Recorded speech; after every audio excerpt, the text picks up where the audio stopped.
একটা সময় পর মানুষ আর সৌন্দর্যের পিছনে ছুটে না, একটা বিশ্বস্ত কাঁধ খোঁজে। মিথ্যা আশা দিয়ে কাউকে অপেক্ষায় না রেখে সত্যটা বলে দূরে রাখাই ভালো, কারণ অপেক্ষার ক্ষত কখনোই শুকায় না। জ্ঞানীর হাত ধরা যায়, কিন্তু বোকার মুখ ধরা যায় না। ভুল সিদ্ধান্ত গ্রহণ আর ভুল মানুষ নির্বাচন দুটোই নিজের জীবনে বড়সড় ঝড় তোলে। মানুষ বড়ই বিচিত্র, যে কোনো প্রয়োজনে যে কোনো সময় ধারণ করে বহু চরিত্র।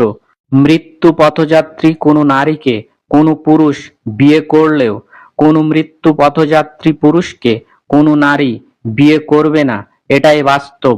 হিংসা করে হয়তো অন্যের পথে কাঁটা বিছানো যায়, কিন্তু কখনো নিজের উন্নতি করা যায় না। আল্লাহ হাফেজ।